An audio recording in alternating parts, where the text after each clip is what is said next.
আমি একটা চ্যানেল থেকে এসেছি সাক্ষাৎ নিতে। ও আচ্ছা, হ্যাঁ, আসুন আসুন। কিছু কথা বলা আছে, আচ্ছা, চলুন আচ্ছা। দেখি। দাঁড়ান, দরজাটা বন্ধ করুন। আসুন, হ্যাঁ। বসুন। যান, আপনি উপরে যান, কিছু কথা জিজ্ঞেস করবো, আচ্ছা, একটু আচ্ছা। বলবেন খবরের জন্য। আপনি আচ্ছা। হ্যাঁ বলুন, কি বলবেন?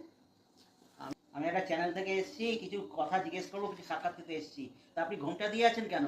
এটা আমাদের বাড়ির ঐতিহ্য তো, বউয়েরা ঘোমটা দিয়ে বাইরের লোকের সামনে বসে তো। বাহ, শুনেও ভালো লাগলো। আমার বউটা যদি এরকম হতো খুব ভালো লাগলো। আচ্ছা, আচ্ছা। আপনার এই জিনিসটা দেখে আমি খুব আনন্দ পেলাম। আচ্ছা, থ্যাংক ইউ দাদা। আচ্ছা, কিছু লিখে নিই, বলবো। আচ্ছা। আচ্ছা, আপনাকে আমি প্রশ্ন করছি। হ্যাঁ, আমার প্রথম প্রশ্ন হচ্ছে, আপনার পছন্দ জিনিস কি বলুন। আমার পছন্দের জিনিস হ্যাঁ, কি বলবো বলুন তো? পছন্দের কিছু বলার নেই জিনিস?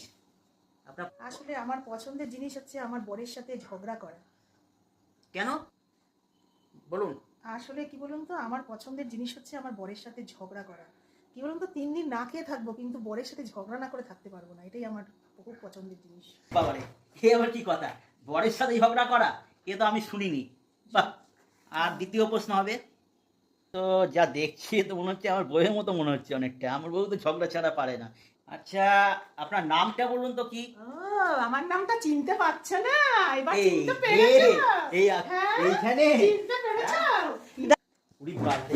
এ পালাচ্ছ কোথায়? হ্যাঁ, আমি জানতাম এই বাড়িতে আসবা। হ্যাঁ, ইন্টারভিউতে এখানে এসে বসে আছে। বাজারে পয়সা দাও না? এখানে এসে বসে হ্যাঁ, আছে। আর আমি ওর জন্য তো এখানে বসে আছি। ও, হ্যাঁ, আর- বাজারে পয়সা না দিয়ে যাচ্ছ কোথায় শুনি? আগে পয়সা দাও তারপরে। এখানেই বসে আছে।